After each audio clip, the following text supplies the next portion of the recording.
What is up, everybody? Welcome back to Mount Mograph. My name's Matt, and in today's video we're going to be making Paper Olympics, which is Summit 30. So let me just play this video for you and I'll give you a quick description and we'll jump into this video.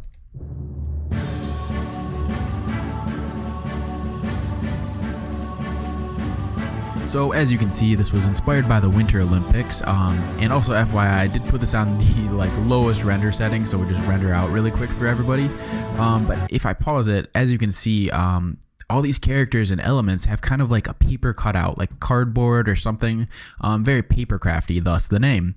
Anyway, this is super experimental. This is the first project I actually made with this technique. I just figured it out today, and I haven't seen anything like it, so I thought it was cool enough to share with you guys. So I hope you guys have a lot of fun with it. I really did, and I have a couple other videos planned already with this style. Just because I think it's cool, and the possibilities are really endless and it looks awesome. So let's jump into Illustrator and get this started, and we should have a lot of fun with it. So just do Command N on your keyboard and set your new document up to 1920 by 1080, and there it is. So also, I'm just going to have these two panels here. You can pop them out in your windows right here, your align options and your pathfinder options, and just put them over here. They're helpful. And let's just start by making a quick illustration. So I'm going to create just a little mountain range here. So I'm going to click somewhat randomly just into something that looks like some creative looking mountains. And I'll show you that you actually don't need to put gradients in a lot of illustrations if you just have shape layers with pretty close colors, which I think looks nice. It's all about just keeping stuff nice and simple, at least in my book. And for me, simple has always worked out and looks better than getting crazy with gradients and transparencies and all this stuff. They definitely do have their place, but not so much for these really easy illustrations. So I'm going to make that just a little bit larger than what we actually need and go ahead and turn my stroke off. And let's just start by picking a kind of nice icy blue color. We'll keep it winter themed. And I'll just go up into my color guide and set this to monochromatic 2 as my style. And we'll just roll with it like this. This is a really great tool if you don't use it, just for getting colors that work pretty well together. And obviously you can still tweak them if you want, but it's just good for doing these quick things and just getting a nice feel to your illustration real easy. So I'm going to set this to a nice kind of blue sky, maybe even make my mountains a little bit grayer. So that was easy, just one click. And I already have a pretty decent scene set up. So let's create this second layer of mountains. Like I said, that simple illustrative style that will really lend itself well to this kind of papercrafty look. Because I mean, if you're making papercraft, you're not going to be putting all kinds of gradients and stuff in unless you're super crazy and that's what you want to do for your whole life. Yeah, so just draw a little mountain range. Make this second row just a little bit more simple than your first one. Because we want to start adding like kind of a contrast as it comes forward, just kind of basic. And I'm going to pick a kind of darkish blue if I can find one, or I'll just tweak a setting. Yeah, it looks like I'll just tweak a setting real quick. So just click into your colors, and I'm just going to make this a little bit darker. There we go, kind of icy blue, and that should look all right. And let's just create one more mountain actually, just for a little bit more contrast to everything. Maybe make this one overlay our front layer just a little bit and do really simple shapes. You don't need to get crazy. And I'll probably just tell you guys right now, I'm going to run out of things to say for this video. So I'll be rambling at one point or another, but I hope you stick with the video. I promise it is going to turn out cool. So now that we have those little mountains set up, let's go and create some trees. So for the trees, just hold shift and drag out a square here. Hold shift and rotate it 45 degrees. Just click your anchor point here with your selection tool and drag it up so we get this kind of diamond look.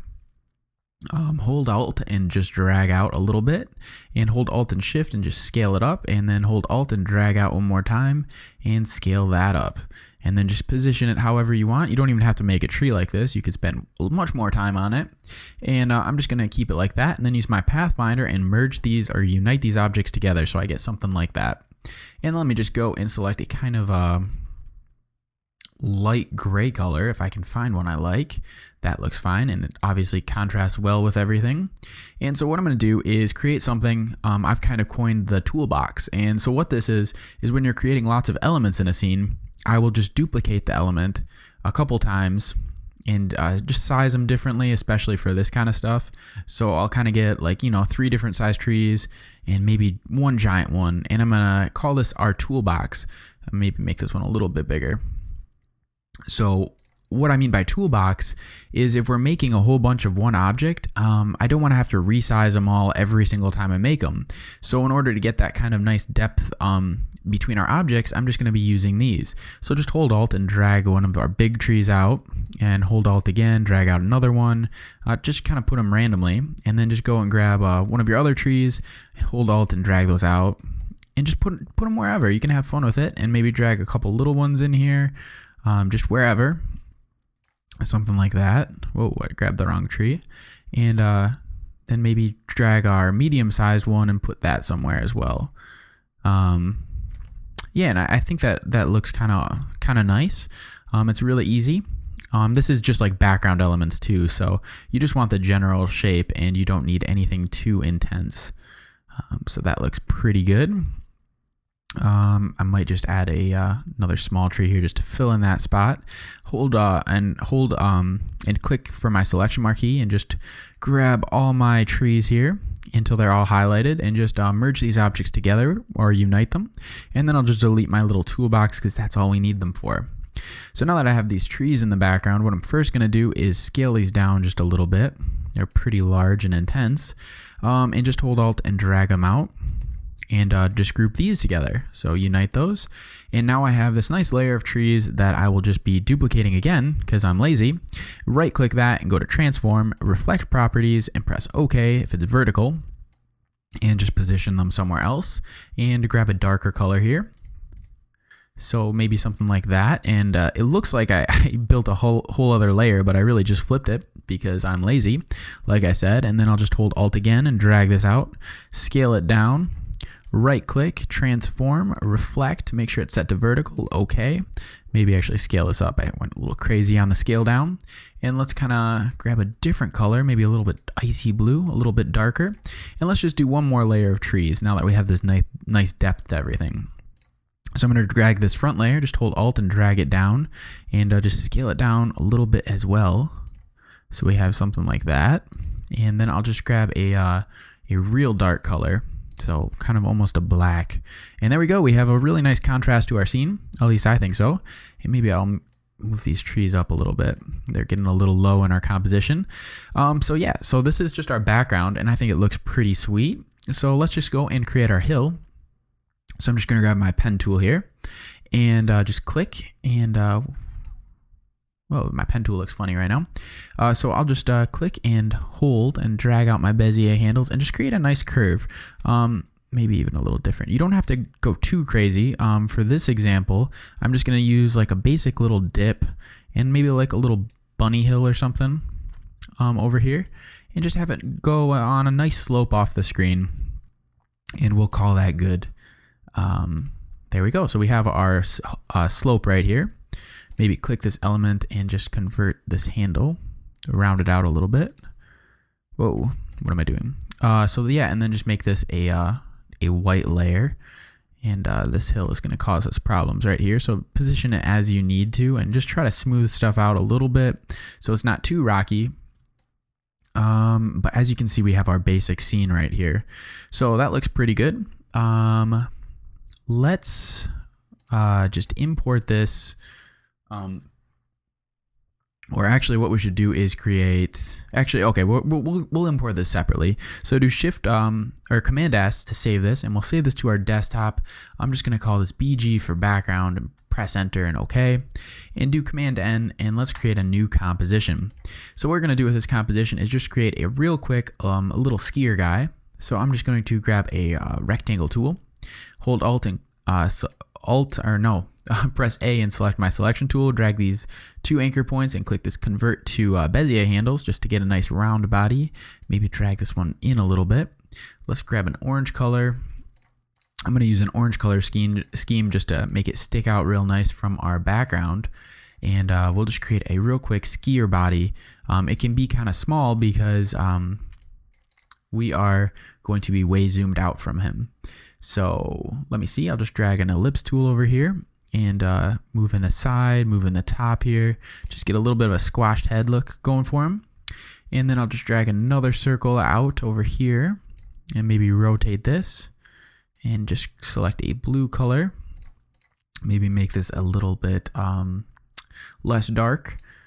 Yeah, we'll get to the cool stuff in just a second. I'll grab this helmet, do Command C, Command F, and then also select my my little visor, and we paste that object in place and just intersect the object so we cut it out.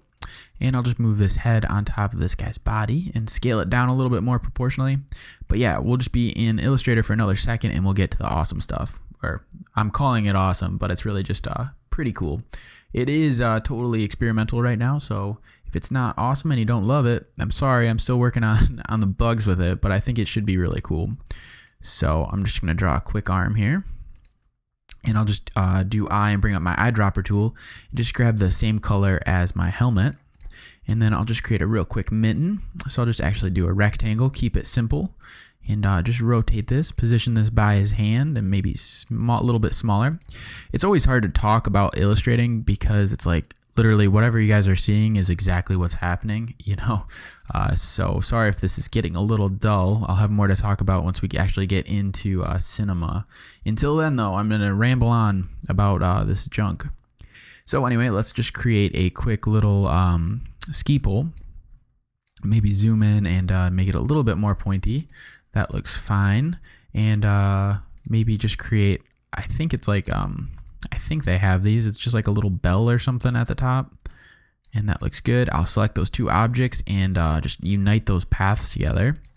And then let's just select a kind of dark color, like a graphite pole. And I'll just put it over here and do Command back bracket to just position this behind all of our layers. And just make it look like he's holding it, or trying to hold it because he's going so fast. Rotate this hand a little bit. That looks pretty good. Let's create a quick leg.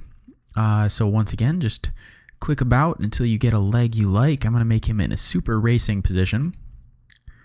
That looks awesome. There he is. He's going so fast. Press I and just select that same color right there. And do Command back bracket. Just position this behind my body and make sure I'm liking it and I'm fine with it. And then I'll just create a real quick foot and just press A for my selection tool and click this front point, convert to an anchor, or convert to a bezier handle, and then I'll just use the same color I used for his hand. So there we go. We have a very nice coordinated outfit that the Olympic people would be very happy with. Let's create a quick ski. So I'm just going to drag out a ski here and just select a kind of reddish orange color. And now what we're going to do is select this leg and his foot and do Command C, Command F to paste it in place, rotate it just a bit, move it back, and press Shift Command back bracket to send it to the back of all of our layers. And we don't have to worry about drop shadows because we'll be doing that in Cinema. And I'll just position this a little bit better so everything's connected, all right? And then we'll drag, we'll do the same thing for his arm. So do Command C and Command F, Shift Command back bracket to send that to the back of our composition, and just rotate it a little bit and move it up as you need to. Whoa, what's happening here? So let me rotate that again. And what the heck? I'm trying to rotate it and also move it. Okay, so I'll just do it like this. So just position it so it's a little bit different, give some depth to our composition. And now for the most important step, we're going to be grabbing a ellipse tool and move it until it's intersected with the top of this guy's helmet. Hold Shift and drag out until it intersects with that like a little pop-up will happen, a green line for me, at the bottom of him. So it's equal to the size of his body, and that is super important, so make sure you do that step. I'm going to select both of these objects, hold Shift and Alt, and just scale him down quite a bit until he's minuscule, something like that, and do Command S, and I'm going to call this Skier. And save that, and we have one more element to create actually. We'll do this real quick, Command N, and what we're going to do is just create these Olympic rings. So I will just go and unselect my solid layers, so it's just a stroke. I'll turn my stroke way up to 50 it looks like, and I'm going to just click this stroke, go into Object and set it to expand. and press OK. So now it's one solid layer. I didn't have to cut anything. And let's just create this logo real quick. I'm not sure if this is like accurate, but it looks just about right. So I'll just do this, do that, and that. That looks just about right. What were the colors here? I think they were a blue. They were a blackish color. Graphite. I'll go graphite. This is not approved by the Olympic Committee, if anyone was wondering. So I don't know if it's the right colors. Create a green and a yellow, I think it was. That yellow is very bright. Just turn it down, tone it down. And there we go. We got some Olympic rings going on for us. Let's create some quick text. I'm just going to type in Sochi and scale this up quite a bit. That looks good. The font I'm going to be using is called Langdon, I think. That looks pretty good. You can use whatever font you want. I don't know the font they actually ended up using. And then just go into your type settings and go and click Create Outlines. And then just scale this up a little bit. And move this over into the center of our composition until it clicks. There it is. And hold Alt and Shift and scale it up again so it kind of goes over our Olympic rings. Very nice. And I'll just make it another blue and maybe make it just a little bit darker. Make it stick out. Find a color that works for you. That is great. I'm kind of happy with that. And we'll be using, once again, the shadows in Cinema 4D to get this looking great. So do Shift Command S. Save this to our desktop or wherever you want to save it. And that is the last thing we have to draw. So congratulations, we got through it. So I'm going to call this one Sochi in all capitals because I love capitals. And let's open up Cinema 4D. I'm going to be using Studio R15 as you can see right here. And yeah. So the plugin that I'm going to be using is called ArtSmart. It's totally free to download. I highly recommend it. It's you can download it in my video description. So just make sure to go click it and install it in your plugins, and then you'll be able to get this plugin just by going into your plugins window right here. So that is the trick. So let's start by just go and click our ArtSmart object and bring that in, and let's go and just load our files. So first, let's load our background first. So I'm going to grab my background and just drag it into my art layer.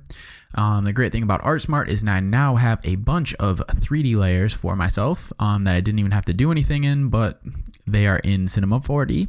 So the two things we're going to change is our path spread. We'll change that down to 0, keep our extrude depth to 10, and click this button, Create Materials, and our materials with the corresponding colors will be created. Select your CV-ArtSmart layer and press C on your keyboard. I'm going to save this composition, so I'm going to do Command S and save this to my desktop as Papercraft Olympics, I think is what this video is called. Hope you guys are having fun with this video so far. I thought this technique was super unique, so I was super happy with it. And I got some other cool stuff planned with a similar style because I thought it turned out great.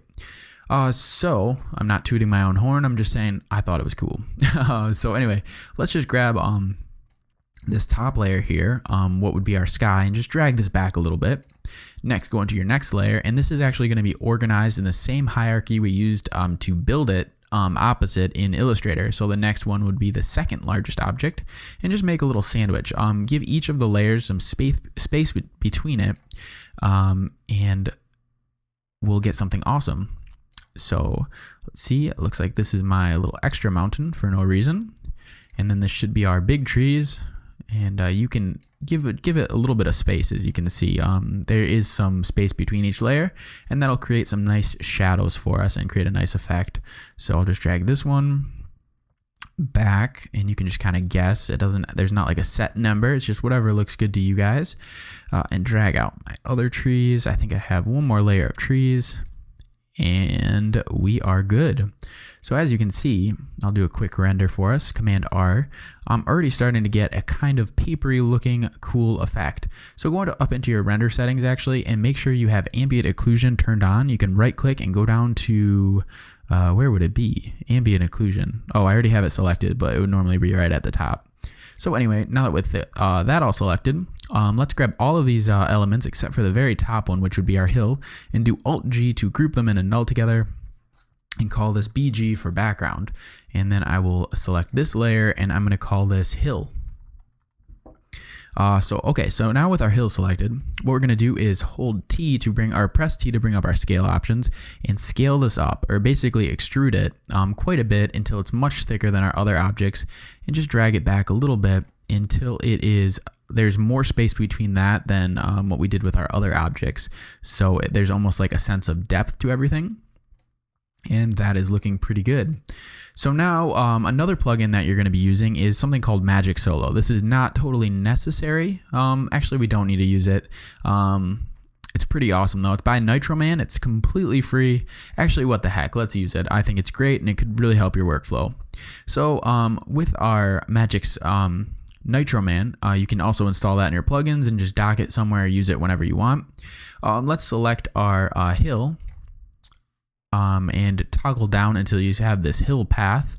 Click your Nitroman plugin, and basically what that does is it solos our layer, whatever layer is selected, by basically creating a little layer that is just temporary. So as soon as I unclick this, it disappears, my layer. But if I click it, it creates a layer just for a second. So that's a good way to solo objects, and it's magic, just like the description. So select your path here and select your point mode and do Command A to select all the visible points. Right click that and go down and click your round option right here. And what we're going to do is basically round out our hill because we only have like 8 points, and that's not going to be a very smooth ride for our skier. So go into your type and select cubic, and then go in on your points and type in 150 and press apply. And as you can see, our hill gets a funny shape, but everything is going to be much smoother. That'll work great. I'm going to click out of that and unclick my MagicSolo button, and our hill has changed shapes, but it's going to be much smoother and a much better ride for our skier.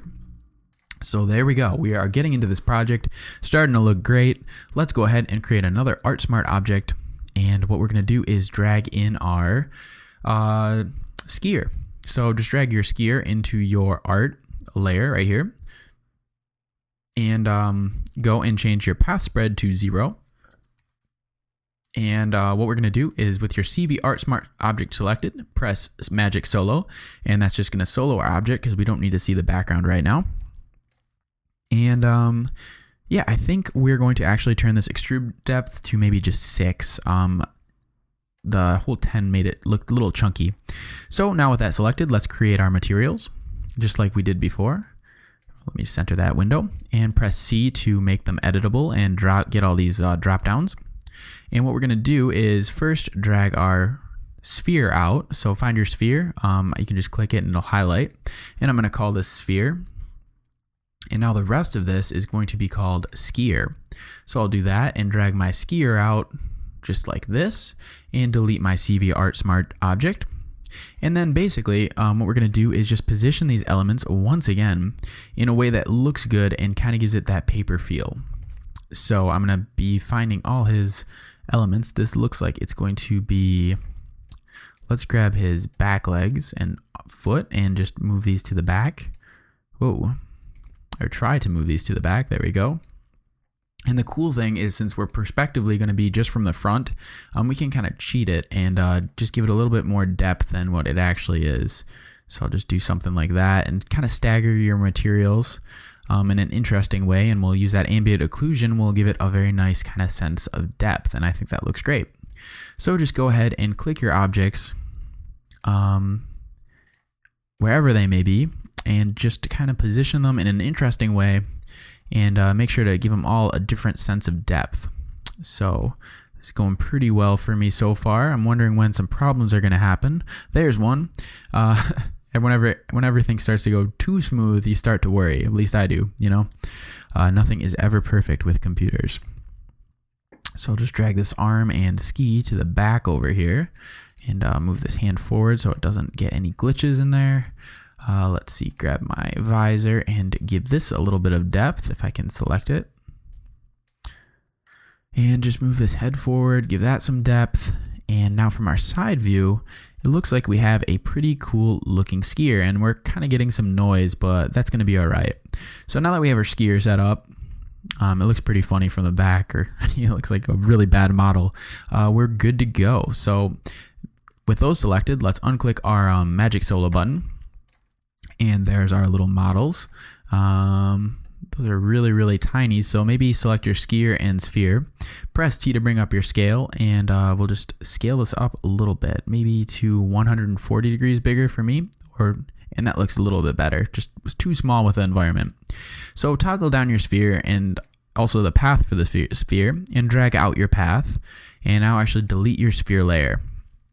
So we're going to be using something we haven't used in my other videos called a lathe NURB to make a perfect sphere that is the size of the spline.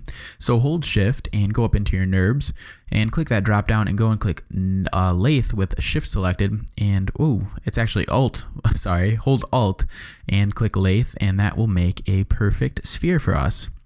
So now with that selected, let's rename this sphere.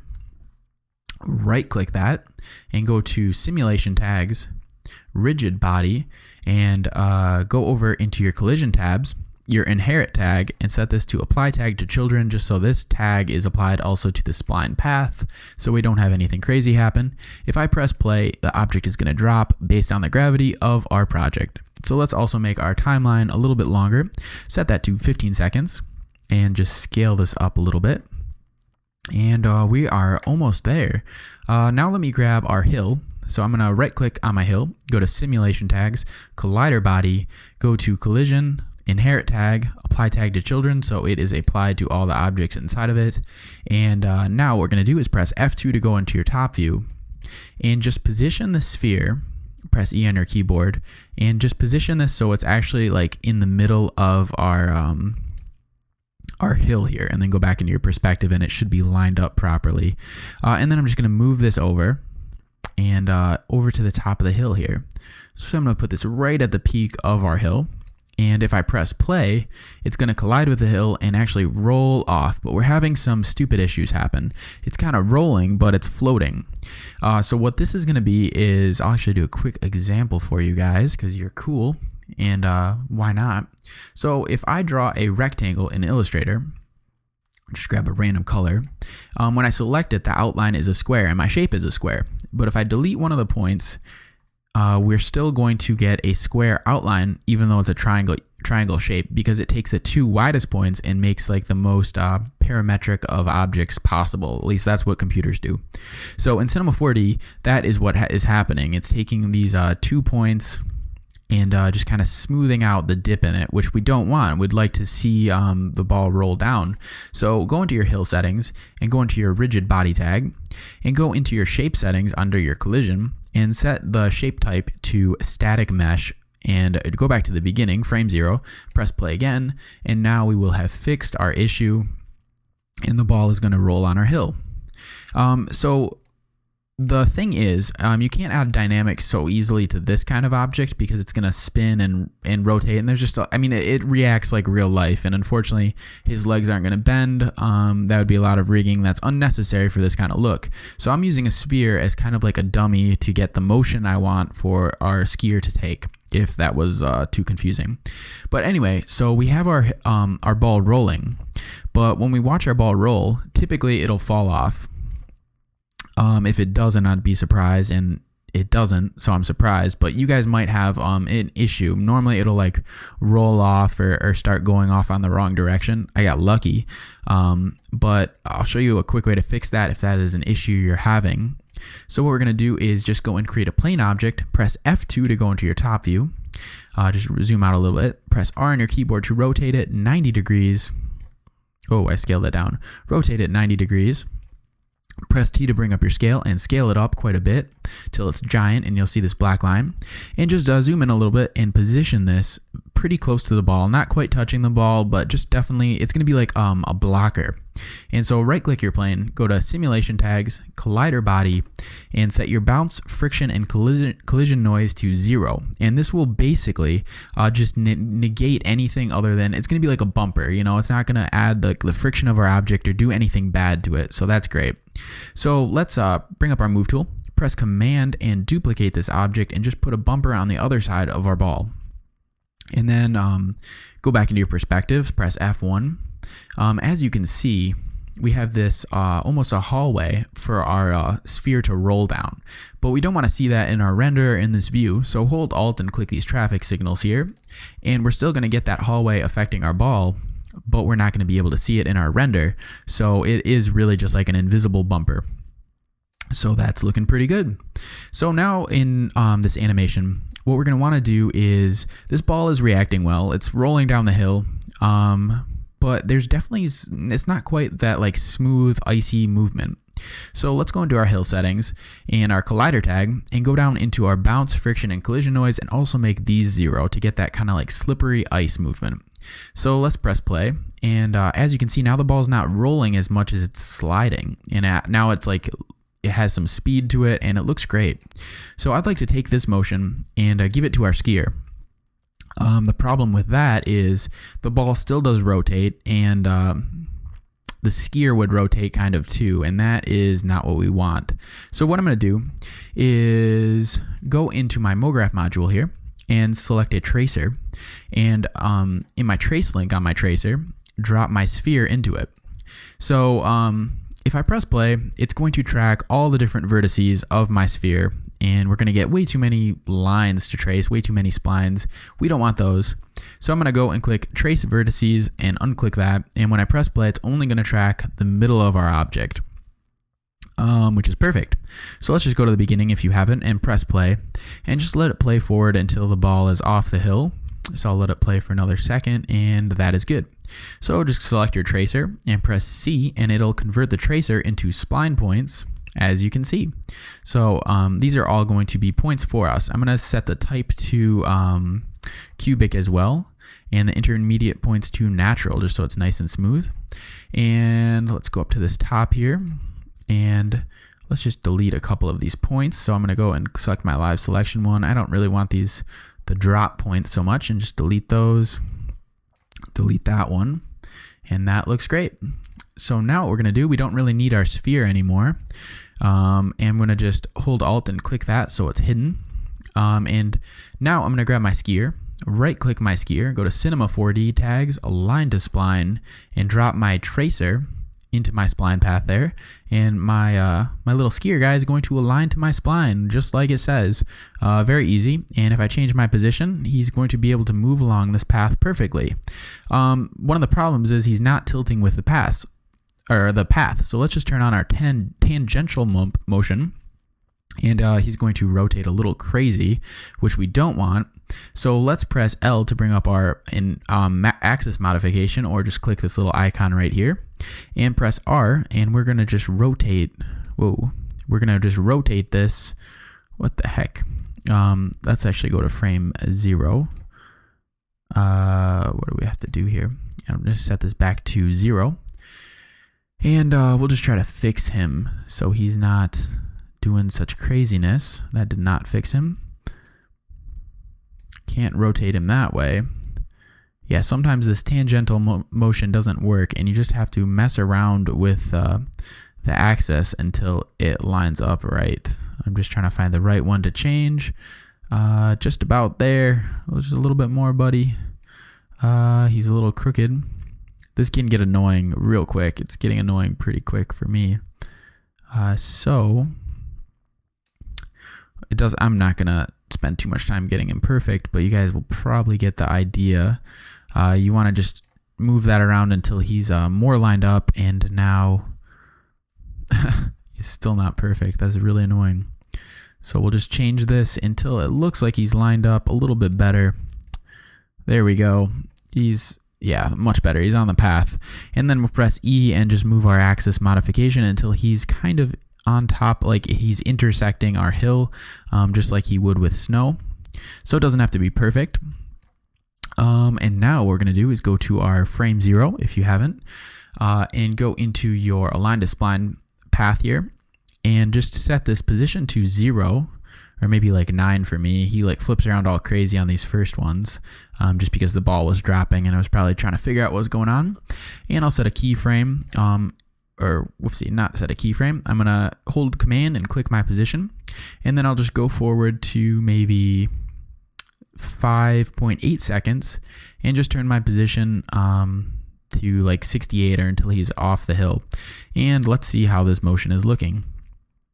So now he's rocking around a little bit, but he has a pretty realistic movement, which I am happy with. He rocks around just a little bit up here, but that can be fixed, but I'm not going to worry about it. It looks pretty good. So I'm happy with that. Let's just go and create our one other element. Hopefully this video is coming along pretty well for us, and we'll be all good for this animation. Hope you guys are having fun with this. We're just about there, so hang in there.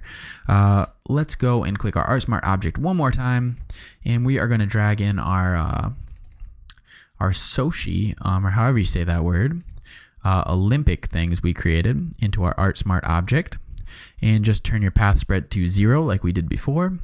Press C on your keyboard to make those editable. I'm going to move this way forward just for a second. Whoa, I still have my enable axis modification on. Turn that off. I'll move this forward just so I can see what's going on. And let's actually make these thicker. So I'll just scale this up with everything selected. And what we're going to want to do is select Soshi and just drag this out. Whoa, like that. And do Alt-G to group these. I'm just going to name this layer text. And what we're going to do is basically just tilt these rings so they're not intersecting. So I'm just going to rotate each of them. Let's see.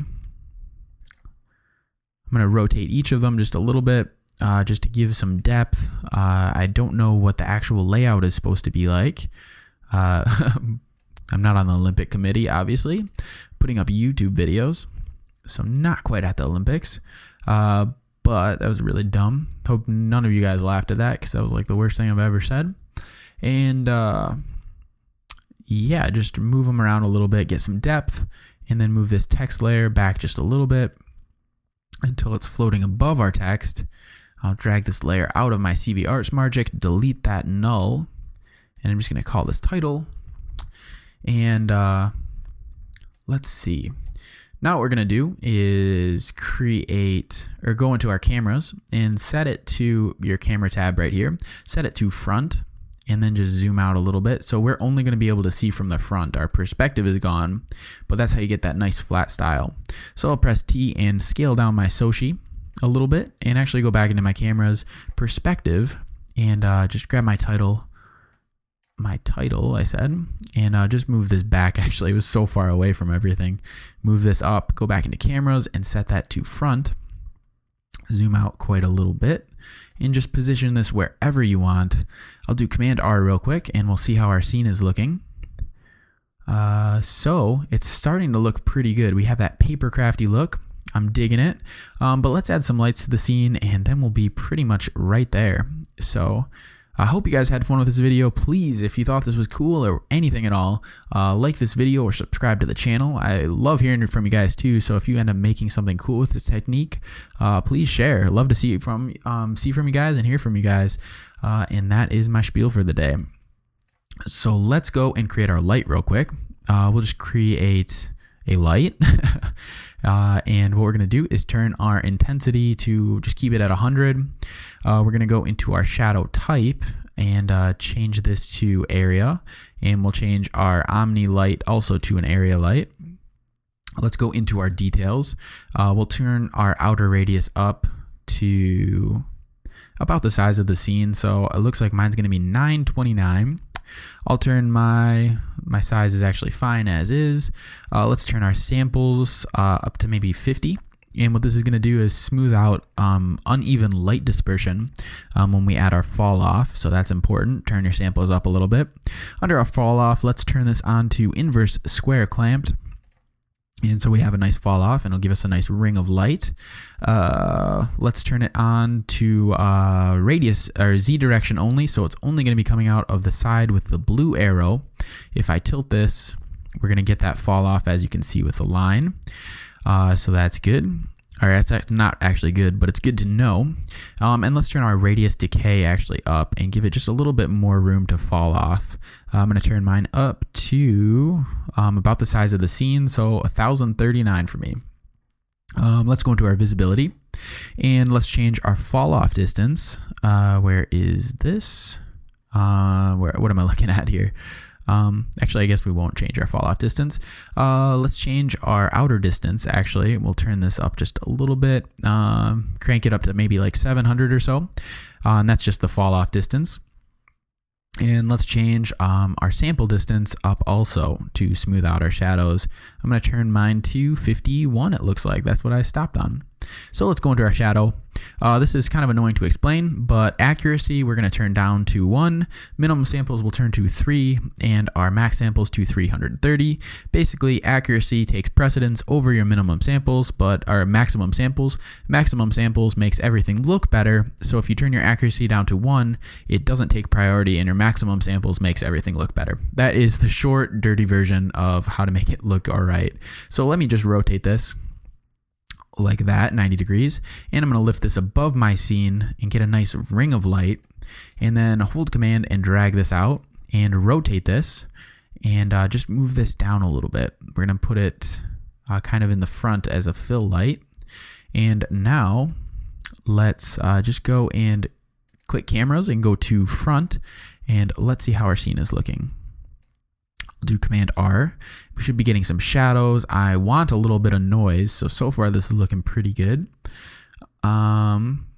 And we're starting to get that paper cutout look. What we might want to do is turn these lights up. So just go into your light settings, and you can actually turn it up higher than 100 and just see how that's affecting our scene. The noise is basically how I like the noise. I thought it was good.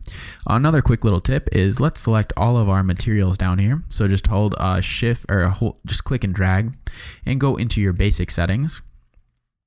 Turn on luminance and go into your luminance tab, and this is going to change all of our objects at once, and let's turn it just to like 12 or something to give it a little bit of a glow and make all the colors pop a little bit more.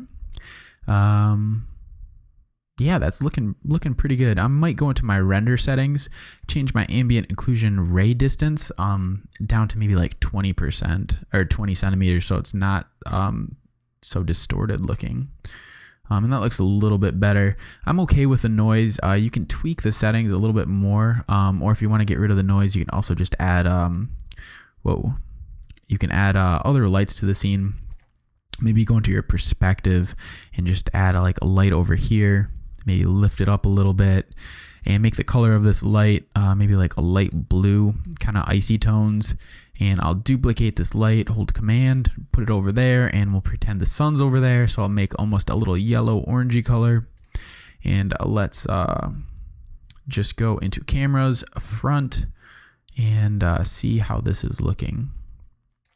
Command R to do a quick preview, and we kind of got rid of that noise that was back there. That looks a lot better, but the scene is kind of blown out now. It looks a little bit too bright from our lights, so maybe I'll just turn both these settings down to maybe 68 and on the blue one 47, and we got a little bit of the noise back, but I actually do like it, and that's why I called it Papercraft, because it's a little noisy and it looks great. So yeah, that is the video for today. As you can see, we have a nice skier animate, and he kind of changes speeds as he goes on the hill. There's a little funny glitch at the end over here, but yeah, so I hope you guys had fun with this video. I hope you thought it was kind of different, kind of fun, and if you liked it, leave me a comment, drop me a like. As always, this was Matt from Mograph, and after this render, we already got our learn on, but yeah, keep your learn on, guys, and I will see you later. Peace out and enjoy the Olympics.